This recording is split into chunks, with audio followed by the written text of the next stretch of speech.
This episode of Nos Arietes is sponsored by Full Pull Wines, a Seattle-based wine retailer and proud sponsor of Nos Arietes since 2011. Full Pull was founded in 2009, is based in Seattle, and is owned and operated by longtime Sounders supporters. They offer the best boutique wines of the world to members of their mailing list, with special focus on their home, the Pacific Northwest. Hi, I'm Will Bruin, and I was just recognized as a Seattle Sounders legend. Now I get to do voice reads for the Sounder at Heart podcast network. Here we go. Come on! Hey, O'Shan! Let's go! Save by Fry! The Seattle Sounders have done it! MLS Cup winners! Here comes Reyes through the middle to crown it for Seattle! And now they truly can start the celebrations. It's the Sounders MLS Cup. Niko Moreno leaves absolutely no doubt! The Sounders rule the region! Seattle Sounders is champion! They've scored! They've scored! Finally! This feels fucking awesome. This is a tiny dog. Nice work on your little yacht thing. Porteous says cheated. You know, what was the thought process in terms of who you decided to use and who you didn't? Ever since Sounder Car wrote a commentary that we didn't take World Cup seriously.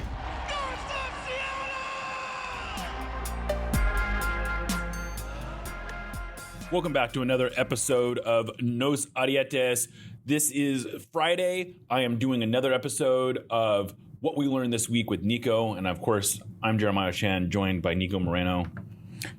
Not the funnest day to be doing this show. It's a little bit, it's cold out there. There's some clouds in the sky, a little bit of rain. There was some hail yesterday. I think that's kind of what we're seeing if we were to put that into like this metaphor of what's going on around the Sounders right now. I mean, we'll get into everything that's going on with the team, but it wasn't just getting bounced out of CCC at Estadio Universitario against Cruz Azul, but it's much more than that. So that's what we're here to tell you. We're here to just more of providing our opinions. We're kind of giving you a broadcast of what's going on, kind of the weather. We're telling you how things are going, what we're hearing, but it's definitely not good, Jeremiah. It's not good. So the big news today was sort of a quadruple or even a quintuple whammy of unfortunate availability news.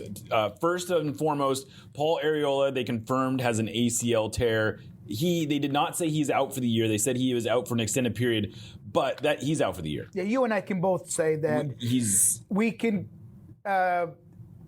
give an educated guess, if you will. It took him he himself has done this injury before, other leg. It took him 10 months to return.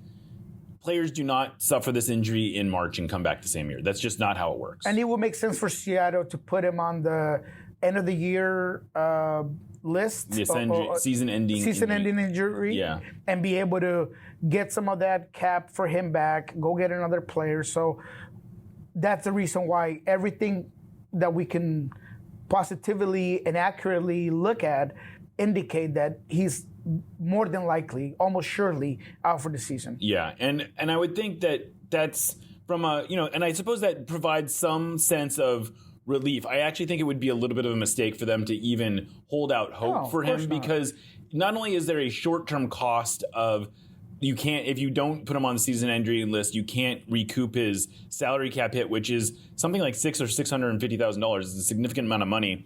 But it also just creates a unfair expectation of a player coming back. I mean, he would have to come back in 8 months or something like that to even get in for the playoffs, which would be almost unprecedented time frame to come back in. So I don't think that's a realistic thing to put on him. I don't think it's a realistic thing to put on fans. It's an unrealistic thing to put on the Sounders organization. And then the other bits of news were also kind of disappointing. Jordan Morris has a strained hamstring. They clarified that Pedro de la Vega has a strained quad. Mm-hmm. And then Yeimar is also out with personal matters. I don't know if you want to get into that at all, but he's going to just miss this one game. He went back to Colombia. He went straight to Colombia from Mexico. Yep. And then on top of that, Brian Spencer has missed the last couple of days with an illness. He may or may not travel. It sounded like he's probably not traveling to St. Louis. That's a more of a minor frustration, inconvenience. It looks like, I would assume Freddie Juarez will probably be the coach. He's who talked to the media yesterday. I don't know why they didn't make him available again today, but whatever, they didn't. But yeah, that's a lot of unfortunate news to come out in one day. Yeah, I think they were still hoping that Brian could make the trip, but maybe just making it seem like there was a way that he could make the trip. Which I don't, but both you and I know that it's very unlikely. Again. Yeah, what are we doing here? Yeah, I don't really see it. We do wish Brian Spencer our best. We hope that he is not dealing with anything beyond maybe some. A flu or something that's minor. I really do. Well, I guess he's been under a lot of stress and things like that. He has sounded a little under the weather recently. He has, and we've known that he's had and that's where my mind went when I heard about it. He's had some things with like his skin, where I don't know if you remember that. Yes. With that scab. Yes. From the bottom of my heart, I did kind of got taken back by the news, where I'm hoping that it's something minor. I mean, it sounded like it's not that serious, because they were still saying like there's a possibility he could. Like, he's day-to-day is basically what they're calling it. So I'm hoping it's a flu. Maybe I was thinking way too far into it, but we do wish him our best. The Yemmer situation, yes, there was a family matter. It's what it sounds like, and he's obviously not going to be at the St. Louis game. But he should be back. But he'll be back. The biggest ones here are Pedro de la Vega, Jordan Morris. Pedro had been very good. He looked conditioned. He looked fantastic. He looked the best as we've seen him since he arrived.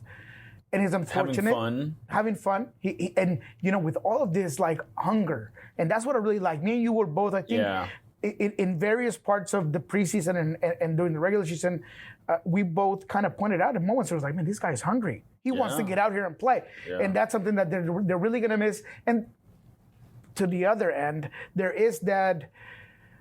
Man, is he injury prone? I hear it all over. God, this guy is broken. This guy, he was soul broken. He's a lemon. Return him to the, like auto shop, whatever it is that people are saying. I feel like at times it's a bit unfair, but I do understand where he's coming from, because there has been a history of injuries, and regardless of how good he was when he was healthy, in some ways, it almost makes it more frustrating, because it's like you think you've turned a corner. Exactly. He came in so much better shape. He looked better. He was playing better. And to sort of go through this cycle again after only playing in 5 games or whatever, 6 games, it's disappointing and it's frustrating. I would say I draw some hope from, he was out at training today on the side. Was. Great point. Which I think is a sign that it's maybe not the most serious injury, and that maybe they're just being a little cautious in terms of giving a timeline. And it should be said it was 4 to 6 weeks from his original injury, so he had now already been out for a week. Actually, he's been out for a week. Sure. And so you can say it's maybe 3 to 5 weeks. I had heard originally that they thought he would be out 2 to 3 weeks. That's still in the ballpark of possibilities. But it's a blow and it's a bummer, but, fingers crossed. On a more positive note, Reed Baker-Whiting did participate he was a partial, but he did participate in parts of training today. So you'd like to think he's maybe a week or 2 away from coming back. That would help, especially with the Paul Arriola situation. Kim Keehee still is not training in full, but my suspicion is next week he'll be training in full. So, there's some more, that doesn't necessarily impact. It would be nice to have him this week with Yemar out. He is. It would be. But just like you put it perfectly, I've been hearing the exact same things, is that he is still weeks away. They're definitely being cautious as well with not putting him in a position where he's going to be exposed or have a bad first game, if not worse than injury. So there's enough depth there. I mean, I feel like Jay Bell has been decent enough. Yeah. I thought that he hasn't, made this team look any worse. I know that a lot of people like to point to certain moments where I think it was the LAFC game, that Perla Martinez goal that was all Martinez, by the way. That was fantastic, where he loses the ball. But, I mean, that happens to absolutely anybody. And he beat a bunch of guys in the box, too. He beat everybody. That was an amazing goal. I mean, he was fantastic. And, he's a guy that has those qualities. So I don't want to put that on Jay Bell. I think he's been good. He has the right qualities. He's physical. So I think he can provide some of that Yeimar-ish attributes that he brings to the field. So there's obviously a drop because he's no Yeimar Gomez Andrade. I don't want to say that, but he definitely holds. He's a good placeholder for it, especially over one game. The big one, though, and it'll probably serve as our segue here before we talk about the Cruz Azul game very briefly. Jordan Morris. Clearly, man, it's unfortunate the way it happened, when it happened, but it does bring us the biggest question out of any of this injuries, if you will, because there's only one really main starter with a long-term injury in this, grouping of injuries, and it is Jordan Morris. And he played the most. He had the most minutes. He'd been the guy that started. He did not start one game, I believe. He played, only game he didn't start was the LAFC game, and Correct. He played half. He played half. He had to. Yeah, and, I'm sympathetic to the idea that they could have rotated more there. I'm also sympathetic to the idea that the Sounders have been monitored. I assume that everything we've been hearing is they've been monitoring. They believe that he had the capacity to do this stuff. He has been one of the healthiest players on the team, really, since his ACL injury. He had gotten himself into a position where he could handle multiple games a week. He had been playing, all last season at the end, down the stretch. He was playing all these games, but maybe it was a little early in the season to be pushing him like that. I agree, and I think it's fair. It's a fair thing to ask. I don't think it was some horrible mismanagement, but it does tie into the way they're using Jesus Ferreira, which is not at the number 9. That might change this week, but they have been, for whatever reason, not wanting to use him in place of Jordan. They had not been wanting to, they hadn't been doing it, and he has not really gotten a lot of looks in front of goal. He did get one very good look against Cruz Azul. Some boo-boos. Mm-hmm. But it does call into question what they're seeing out of him, why he isn't playing more. You sort of asked Brian, you directly asked Brian about that in the post game, and I would say he answered the question. I don't know how straight with you he was. He basically said it was a tactical choice, and they wanted to make sure he was available for St. Louis. But that sort of comes back to, is it a fitness issue? Because they have not said that. But it does seem like that must be part of it, is they just don't trust him to play a lot of minutes yet. But then, of course, who knows? So I was frustrated because he was very vague. But then, because you are my, counterbalance, and you keep me, straight lined, I do think that he answered the question, and maybe it was my fault for not asking a follow-up question to that, but that's what I wanted to hear. I just want a reasoning and understanding why the biggest signing that you had in the offseason, the guy that has been portrayed as the guy that was going to put your team from being an offense that struggled to score to being an offense that was going to be prolific at that particular part or aspect of the game, or at least the one that brought the answers to those unanswered questions as the 9. And he's played 0 minutes instead of Jordan Morris. People have said, well, let's not worry about Musovski because he's the third option. He's the second option. He's been the second option, or that's the way that Brian sees it. And look, I want to give Brian the benefit of the doubt. There is a lot of things that Ferreira does that you can say, hey, man, I'd rather have him a little bit deeper, bringing the ball up, being creative. You saw that wonderful ball he put into Kalani in the LAFC game. He has 3 assists. He's got great vision. He's a guy that could definitely do a lot in the creative components. He almost set up Jordan on a goal in the Cruz Azul game. He put a great ball for Jordan Morris. His link-up play is very good. We've talked about his IQ, but at the same time, the depth in that area of the field is a lot broader than it is at striker. You could basically put Obed Vargas a little bit higher, put JP next to Christian. You could play Danny Leyva. You could play Manungu, where he's played him there in the past. There's just so many more options there. And that's my frustration. So if there's something wrong with Ferreira, if there is a conditioning concern, if there's whatever it is that they're thinking behind not having your biggest acquisition play 90 minutes in 6 games of 2025, I want to know. And that's all I was going for. Yeah, and it'll be interesting to see how they use him this weekend. And more importantly, it's going to be interesting to see how they use him in the following weeks. Because after this game, they have basically 2 months straight of single game weeks. And that's going to be a lot. There's going to be several, 3 or 4, maybe 5 games that Jordan isn't available in those times. And hopefully this is all building up for, the argument I made in the column I wrote this week is, as much as you built this roster to withstand the rigors of multiple competitions, yes, you also built this roster to withstand injuries. 100%. And so it's frustrating to be knocked out of this tournament. Don't get me wrong. I would love to be going on in this tournament. But the reason you built the roster you did is not just for those tournaments. It's for times exactly like this one. Yep. Is that if you have a deep team, you shouldn't have a big step back, because the way I look at it right now is hopefully we see Jesus Ferreira starting at the number 9. And then all of a sudden, the roster around him looks okay. If you have Albert Rusnak, if you have Georgie Manungu and Paul Rothrock as wingers, and then you go all the way back, and it's like, okay, this is not that different than the roster that went on a really good run last year.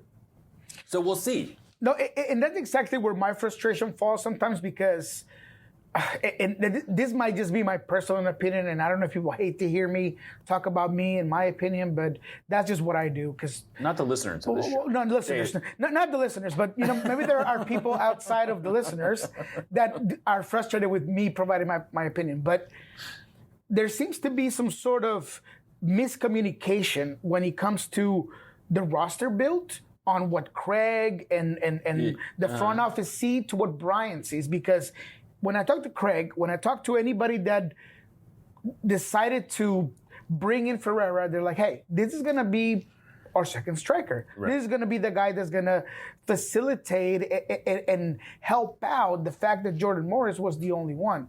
Mm-hmm. And that just hasn't been the case, because whether Brian rates him up there or not, or he sees more things from him playing deeper, it still goes to the depth component. And that's exactly what you just said. Yeah. When we were talking about how good this team was, the floor was as high as it was, the depth was as good as it was, we were putting things in certain places. And that's just not where I have seen it. So when everybody's falling on Craig Weibel, because I hear it, oh, this is exactly it. Oh, well, it's interesting that Paul Arriola and Ferreira weren't the answer to getting to the next round in CCC.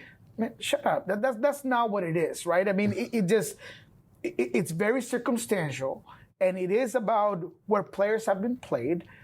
But I do understand the frustration behind it. I mean, I understand the frustration. Going out against Cruz Azul is definitely a blow. But I mean, the reality is that the reason you sign these guys isn't just, like I said, it's not just for Champions Cup. It's for, this is really the test of the roster build. It's not so much whether or not you advance past Cruz Azul. Cruz Azul has a more talented team. Yes. Club America has an even more talented team. There was no world where the Sounders were going to just go standing toe-to-toe with these two teams. They might, don't get me wrong. They are capable of beating those teams on their day. Yeah. But there was no roster build that you were going to put together that's going to be a better 1 to 30 roster than those teams, because that's just not how this works. But the real test of this is right now. If they go through this next stretch of games and they're all of a sudden in the Supporter Shield race, you say great roster build. Absolutely. If they don't, then I think there's a lot of fair questions to ask, because the whole point of having depth like this is to withstand an injury to a Jordan Morris, to withstand an injury to your starting left wing back. So let's see how this works out. And it's going to be interesting to see how the Sounders manage it too, because I do think it makes sense this week, especially with Yamar out, that they'll go to a 4-2-3-1, because it puts John Bell in a better spot to be next to Jackson Reagan than to start getting wild with trying to fit 3 center backs in there. Mm-hmm. But after that, once Yamar comes back, my suspicion is that they'll go back to the 3-4-2-1. I think so. And so it'll be interesting to see how that looks. This is a blow to the depth of the roster, no doubt. But I don't know. I think it'll be interesting, and I think I'm not freaking out yet about the situation because I do look at the roster and I still like what I see. I still see guys coming off the bench who I think can do a job. Not as much as it was before, admittedly. Yeah. But this is your strain test or your tension test. Yeah. And the more I talk on your platform, I hope that people get used to my analogies because I'm all about analogies. But this is one of the things when you put a product out and you say this is how much stress test. A stress test. That's what I was looking for. Please forgive my English. But that's what I was looking for, right? Yeah. I have a product. If they're safety glasses, I need to make sure that they can withstand this X amount of force. This is what the Sounders are going into. Yep. And they're going to have a big one here against a very good, very disciplined, difficult to break down St. Louis team. And we'll talk about that later on. But this is what you're getting into. And this is where, whether you or I or the pundits were right or wrong about how deep this team was, this is where it meets. This is where the threshold is going to be set. The bar is going to be set here going on out. And I'm curious about it. And again, all these injuries are unfortunate. There's no doubt about that. But we're hoping that this roster is built to withstand it. Yeah, and I do think that one of the challenges is going to be like what they do to change. I do think the starting lineup is actually pretty solid. Yeah. But the question is, how do you change games from here? And I'm not quite sure what game changes there are coming off the bench right now. Danny Musovski suddenly is elevated into your top offensive player off the bench, which is a challenge. Not my favorite. He got a goal, and I'm happy for him. He did get a goal. But he's not what I want to see. But otherwise you're looking at bringing in Danny Leyva, who's a fine player who I actually like a lot, but is maybe not the most offensive player. But we're probably gonna see Obed Vargas moving up a line sometimes. Yeah. We're probably going to see Kalani Kosarienzi coming off the bench and trying to sort of alter things a little bit. So it'll be interesting to see how they manage this next stretch of games. Like I said, I'm not down in the dumps about it, but there are going to be some challenges, and it'll be interesting to see. Was there anything that you felt like you learned about this team out of the Cruz Azul match, or are you talked about the idea that there is some sense of people sort of blowing off, being eliminated. You didn't like that. You didn't like the idea that people were just saying it's no big deal that we got eliminated from CONCACAF. No, that was my biggest complaint or pet peeve about the way people were taking this. And again, this is just my opinion. But when the fan base is complacent with saying, hey, you know what? It's all right. I did not expect the Sounders to get through this round of CCC, and maybe we should just focus on MLS, and that's okay. Look, and again, this is just me talking, but I have seen this team lose their eliteness and their overall thought as an elite team in MLS over the last 4 to 5 years. I've seen their commitment and investment in players decline over the last 4 and 5 years. Let's not decline and lose the expectation and standard of a team that every single time that they go into a tournament, they want to come out with silverware. Right. Because I believe it, because I know Adrian says it, and every player in that locker room believes it. I believe it. And I think that fans should believe that as well. We should not see a decline on everything surrounding that. I look at that stadium and I see the attendance decline and the experience decline to what it was just 5 years ago. And I find myself thinking, as someone who's covered this team as long as I have, why is that happening? Why should that be the new standard? It should not be. So if we've already lost that physically, I don't want to have that be the new mentality for this squad. Well, these teams should go into every single tournament trying to win it. And again, this Cruz Azul game was difficult to watch. But at the end of the day, I expected this team to do better. Yeah. And that is what it is. I still believe that you lost this series at home, where you had every single opportunity with 6 players out at home, with things in your most controllable atmosphere to win this series, and you didn't. You didn't put him under pressure. Right. And then in the second game, every single one of those players that I told you were key components, they came to play. Yeah. Rotondi was amazing. Charlie was great. Sepulveda was on every ball. I mean, all those guys that we talked about, they were game changers. So should that be the responsibility for the Sounders to have taken more of a aggressive approach? We asked Freddie Juarez about it. He said, look, there's a disrespect on the overall roster. I get it. I respect his thought process on it, but it was a missed opportunity, and it makes me frustrated. It was a missed opportunity, and I'll say 2 things can be true. One is that Cruz Azul was a better team, but the Sounders had an opportunity to put them under it at home, and they didn't do it. Thank you for listening to the Sounder at Heart Podcast Network, which now includes Nos Arietes, Lobbing Scorchers, and the Cooler Guild. We've been independent since August of 2023, but need your support to make sure it continues. Although this podcast is free, it's only made possible by your continued support.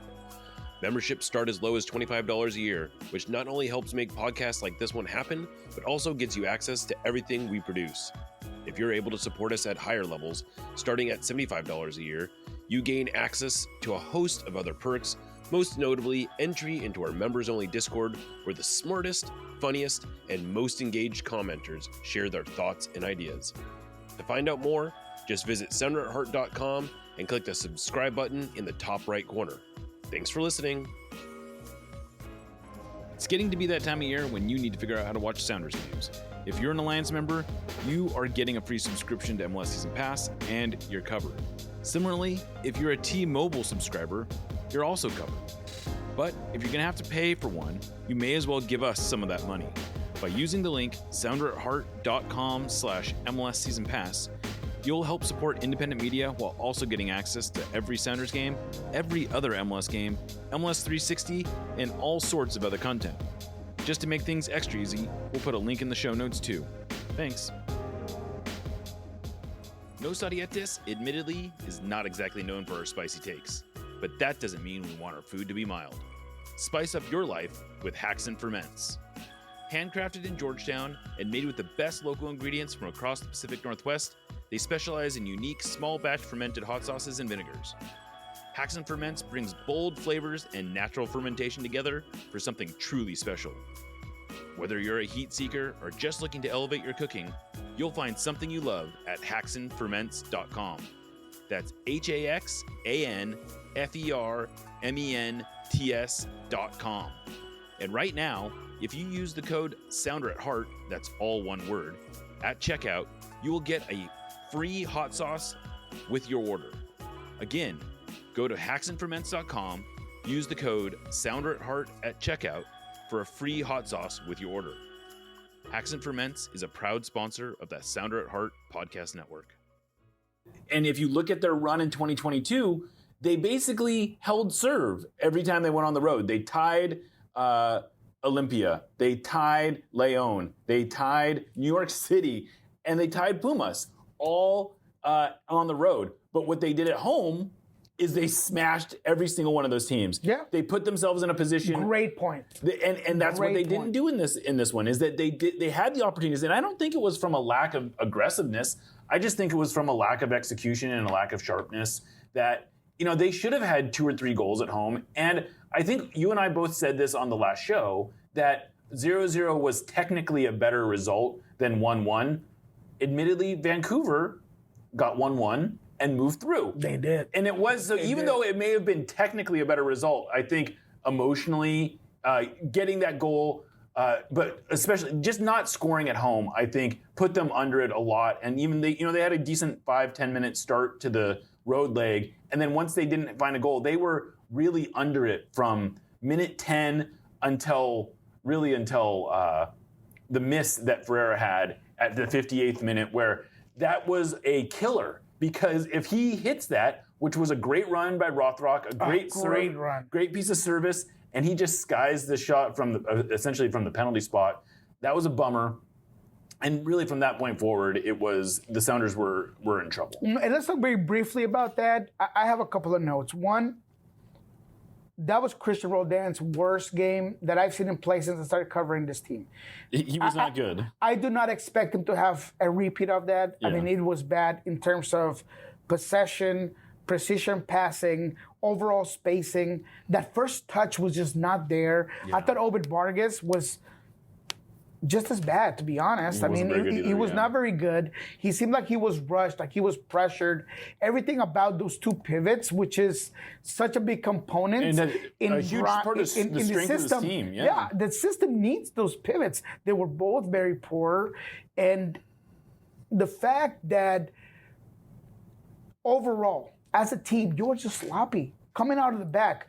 Oh. The center backs, they could not possess. How many? They couldn't hold possession. No, they could not. How many times did they connect 5 or 10 passes in the same sequence? Almost never. Almost never. Yeah, it was a very sloppy game, and it was sort of in it. And Brian talks about this sometimes. Is you get into this cycle of defend, and then as soon as you get the ball, you just give it away. And that was sort of the cycle that they fell into this game. And I don't know that it's. I think it stands out whenever it happens to the Sounders because they're so good about not doing it. But when it does happen, it's like, oh, geez, this is one of those games where they just cannot connect passes, and they're sending clearances when they have connecting passes that they could make, or they're just missing connecting passes, or they're turning it over in bad parts of the field, and it just is this cycle that repeats, and they end up, especially at altitude like they were. It just bears down on you. And I know that it's funny, there's this prevailing narrative that the Sounders are particularly bad at altitude, and playing at altitude is a challenge. Talk about it. Playing at Mexico City is definitely a challenge. It is. These are real challenges, but the Sounders, I don't think, are any worse at dealing with it in general than most teams. If you ignore the RSL game, they actually have a pretty good. If you ignore all the RSL games, they actually have a pretty good record. At altitude, they've been very good against the Rapids. They looked good against Antigua, which is at altitude. But man, but when things go bad, it's very easy to steamroll and like a snowball. And to sort of get into this habit of like, we can't catch our breath. We feel like we're drowning out here, and that's sort of what ended up happening against Cruz Azul. No, and that's exactly it, right? And Steph talked about it today. He was very clear. If you don't think that altitude makes a difference, it makes a difference. Yes. You just have no idea. You're not an athlete. Yeah. You don't go here.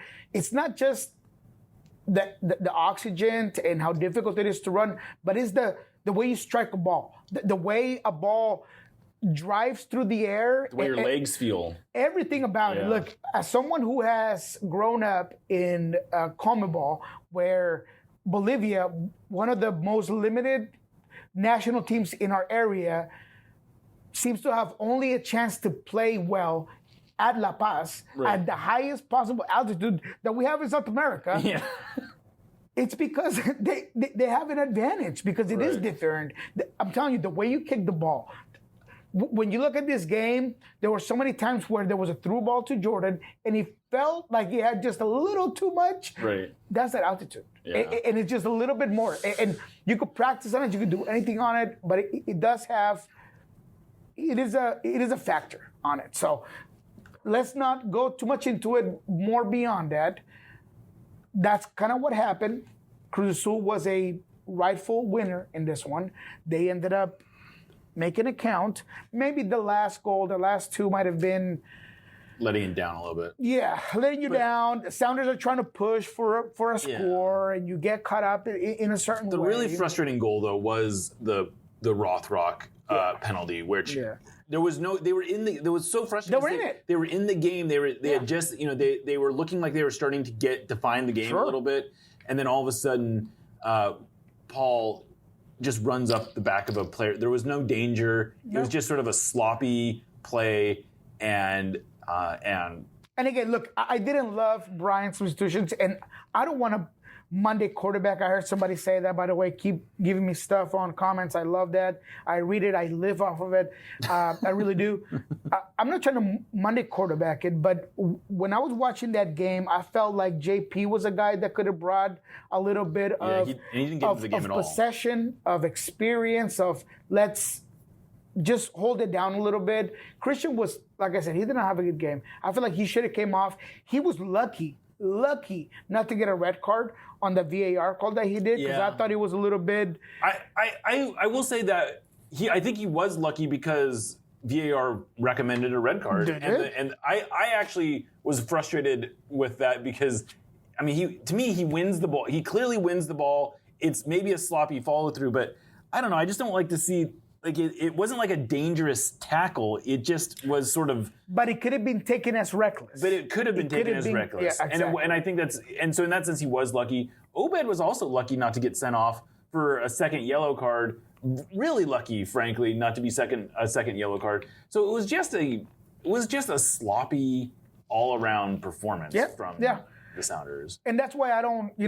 This is not an indictment on the team. And I don't want anybody to think that the season's over, let's crash out. There's no more, silverware that is going to come onto the team. No. It's okay to be upset about being, bounced out of CCC, but I expect this team to do better. And I expect Obed to learn, Christian to learn. Yeah.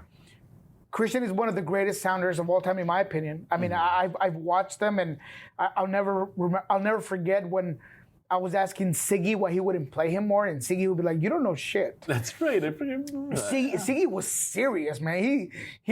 What I loved about Siggy is that he told me straight up, "You don't know shit, man. I'm the coach." Right. And from then on to here, I mean, Christian has been outstanding. So I'm not trying to like dog him in any way. He had a bad game. And I expect him to do better next time. And that's just the way circumstantial games go. So now we'll move on to St. Louis, which we'll talk about, and we'll see how this thing plays out. Yeah, so the Sounders go to St. Louis. They have never lost, actually, to St. Louis. They're 4-0 against St. Louis, including 2 wins in St. Louis. But this St. Louis team is different. 4-0 in wins? Yeah. Oh, wow. Yeah, okay. I think they've had an own goal in every game. Okay. Well, the Sounders have... I'm going to put some juice boxes here in a second. I'm getting out to the muck after this. Well, this is a different team. St. Louis looks very good, and it's not necessarily in the way that this is a team in the last 2 years has been very press heavy, sort of a Red Bull style approach. And Olaf Melberg has come in and been very defensively sound, but not necessarily in the same way. Yeah, and you could definitely tell that this team, they haven't conceded a goal. He's got a notebook. Yeah, they haven't conceded, at all.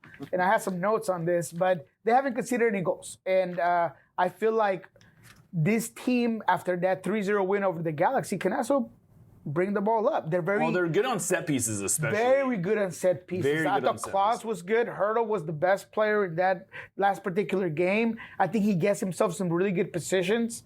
Klaus does a very good link-up play, and he's a hold-up striker where he's going to create habit. He's going to make teams collapse or the defensive line collapse on them. Mm-hmm. So Seattle's going to have to be very polished when it comes to the way they attack, but they're also going to have to be very good on how they break this team down. And that's why I'm so curious on how Brian's going to set up for this one. Or Freddie. Oh, or Freddie. I'm sure Brian has probably set him up. Brian's sending some, some notes at the very least on how he wants it played. I think Freddie, it's going to be interesting seeing how Freddie maybe handles in-game substitutions. Yeah. But in terms of the way he's set up, I expect it to be Brian. Well, and the other thing is, I don't know how big of a deal this is, but Freddie is the guy during games where he'll sit up in the booth and upstairs, sort of relay notes that he's getting from the broadcast. So it'll be interesting to see how they manage that. I wonder if Andy will go up there or if they'll just have one of the other assistants handling that. I don't know, but it is an interesting little quirk. What else have you liked from St. Louis that you've seen? The midfield play. Leuven, because I always have Leuven. I have a hard time with the German. Yeah, might be a Hispanic thing, but the Leuven, I feel like he's so good at getting players into space. Mm-hmm. So when we're talking about a 4-man back line, but 3 when it comes to the buildup, anytime that you lose the ball, it's going to be those 3. The way Bell, Reagan, and Nuhu react to that, I'm curious of, because Lowen could put a ball anywhere he wants it. He's like this guy that could put the ball into a dime any moment in time. Mm-hmm. So I do want to see some discipline and awareness on where the line is. We've talked about consistently that this Sounders team seems to play with a pretty high line most times. Mm-hmm. I don't expect that to be any differently in this one. I'd be surprised if they play more of in a mid block for this particular game, but that's what they're going to be looking for. So Lowen, very good. Hardo's the guy.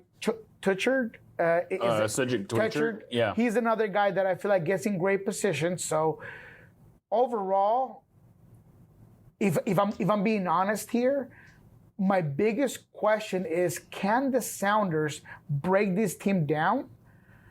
Because right now, without Jordan, without Pedro, is Ferreira going to be the guy up there that's going to be, he's going to have the responsibility to provide either the speed behind their own back line or create as a false 9, as you know, everybody's believed Ferreira to be his best position, and how much the wingers can provide.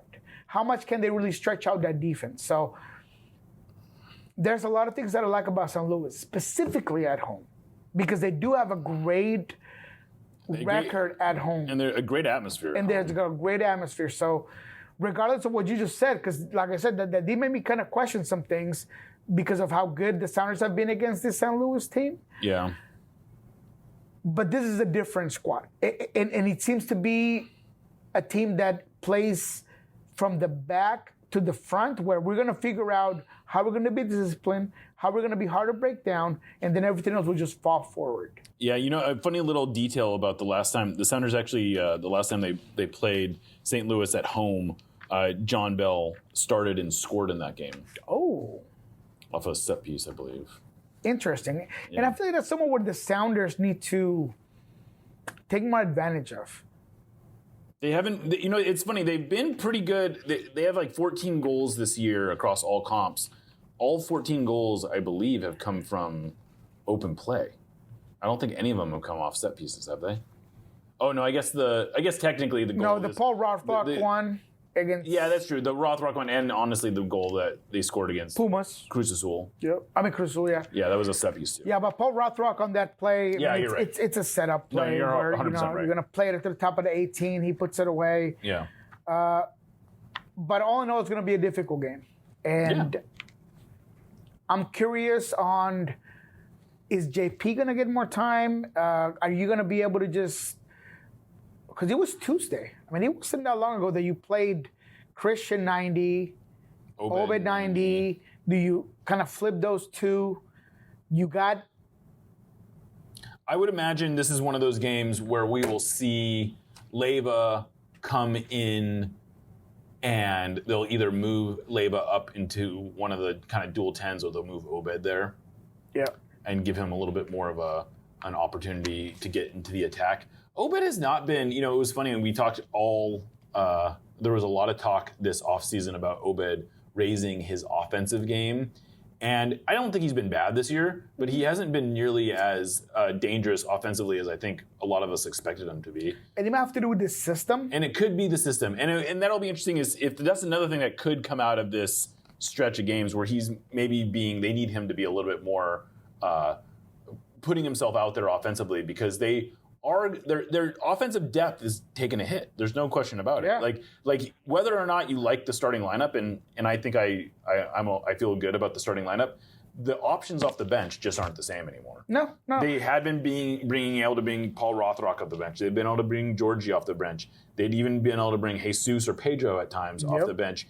None of those are going to be bench options at this point. So most of you need to get more productivity out of the rest of your roster. Yep. And the reality is they lost eight of the goals they scored this year are now injured. Sure. That's a blow. That's a problem. Big blow. Yeah. 100%. Yeah, they need Jesus. They need Rusnak to Rusnak's actually been, I think, very good so far, but they need these players continue to be productive and to maybe even step up. Yeah, Albert's been good, but I expect him to be great. And that's me, right? When you have that DP role, when you have that,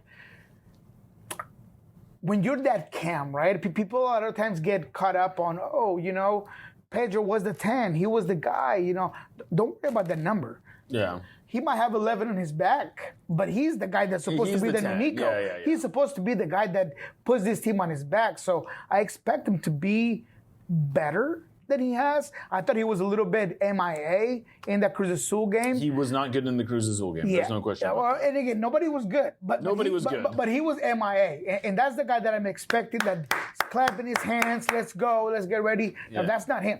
But maybe just with his play he could do that, and he didn't. So and so this is an opportunity for him to sort of do that, and we'll see. Anything else from this week that stood out to you?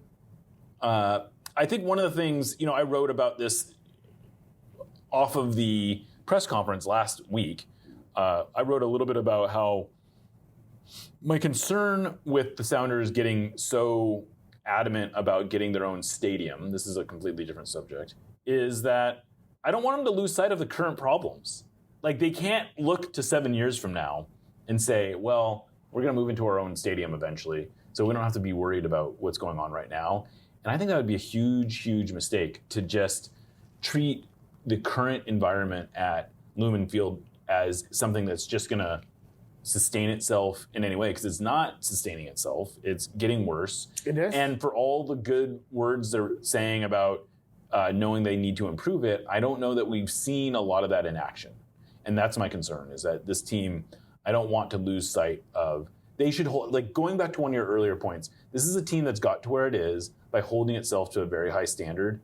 And I don't want to see them lower that standard, especially when it comes to home atmosphere and sort of the entertainment value of coming out to a game. And, part of that, I do think that the soccer side, the talent identification side, is actually doing a pretty good job. I think they've put together a very competent roster, but they aren't being given the same resources that a lot of the top teams in MLS are being given. That's why we've seen the Sounders pay 2 transfer fees in the 5 years since COVID. That's a appalling level of, it is appalling. of investment into the roster. Like, they've invested in other ways, but they need to be, and especially right now, when they have these injuries, they need to be willing. They need to be wheeling and dealing. They need to be like, there are moves to be made, maybe even before the transfer window closes, that are maybe don't even require transfer fees, but they need to be prepared to spend some money and to do some stuff, because this is a time to kind of capture the imagination of fans when you're getting ready to go into the Club World Cup. Let's close this podcast there, because I love that you brought that up, and we started with that. Let's do a full circle. Okay. I'm not going to say anything. The F word almost comes out, but let's do a circle on it, because that is the reality. Look, I have, for better or for worse, been judged on saying, look, this team is not ambitious. And I'm not afraid to say that they are not ambitious, because maybe they're not ambitious to the point of Miami or LA Galaxy when they brought Beckham and all these stars, but they've been successful. This team has been successful, and there's no doubt about it. Look at the trophy case. Look at what they've done. There is a infrastructure that has worked. However, do I believe that the investment has been less? Absolutely. Do I feel like Craig Weibel today has a lesser budget than Garth Lagerway did? Undeniably. It's undeniably, right? So that's where me and you especially, I feel like you take a lot of heat by people who believe that you're like this apologetic person towards the club. You are not. You are someone who believes that this team can do better. And a lot of times people just take that notion and run. And people have put me in both places, whether, hey, man, you're just there for the team. I've been told that I get paid by the team. And then I've been told that I'm this a-hole that is a negative Nancy. Right. But the reality That's a sweet spot right there. I'm trying to be right in the middle. I'm trying to be right in the middle. And I feel like that's where we both lie.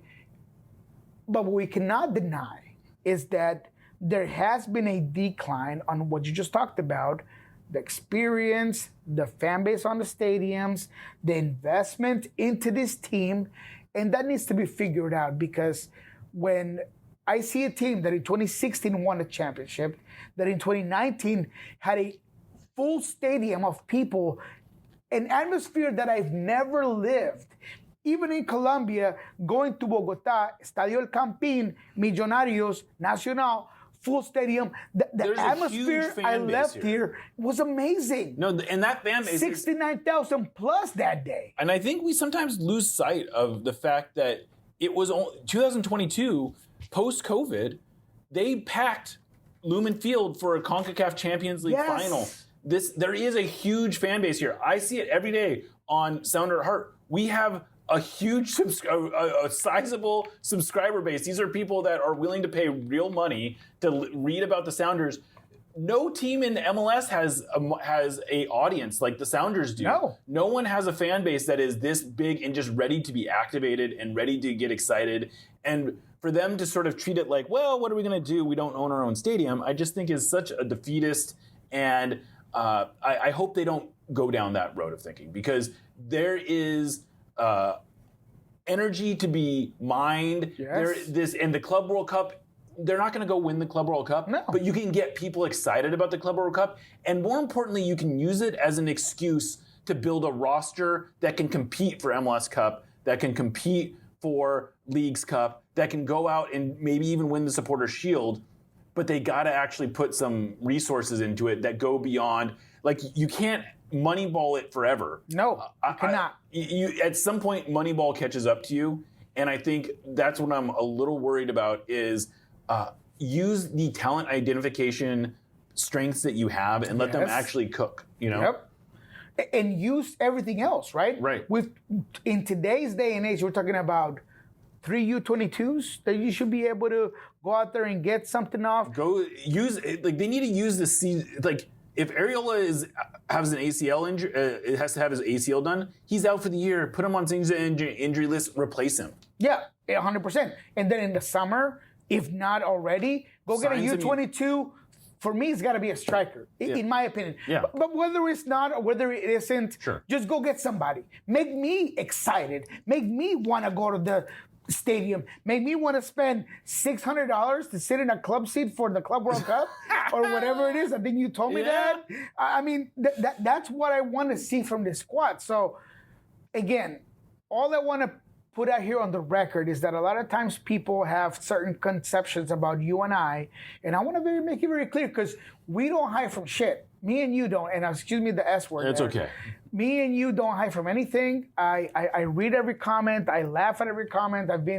By the way, I don't know if I said this here. I said it in Love and Scorchers. I got crapped on by the Messi fans because I said something about Messi. Oh, really? And in Miami, and I got some crazy bots coming at me. Oh, my. But I don't mind, man.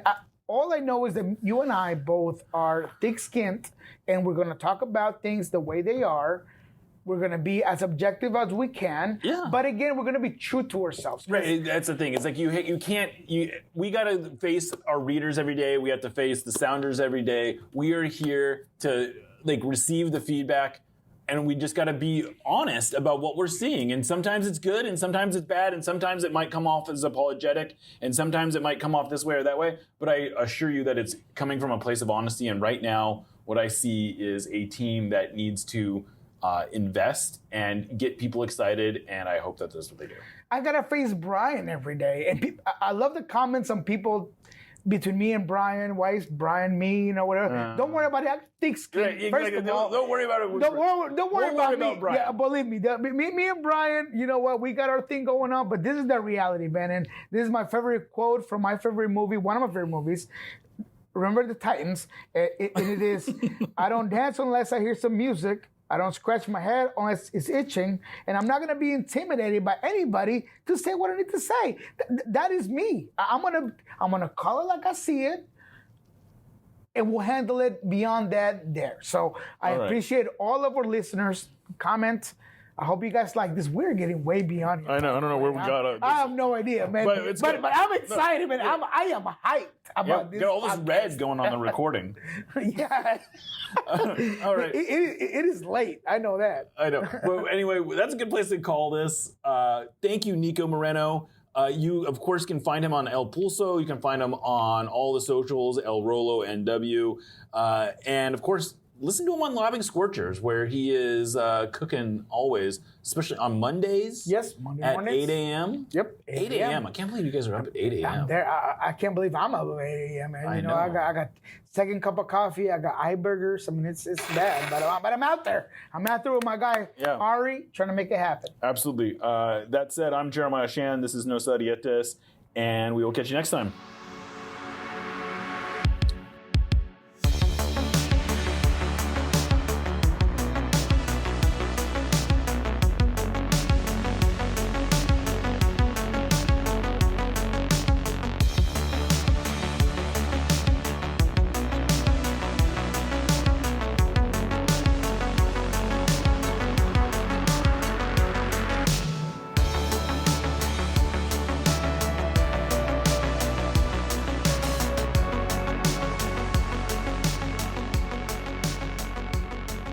We love you.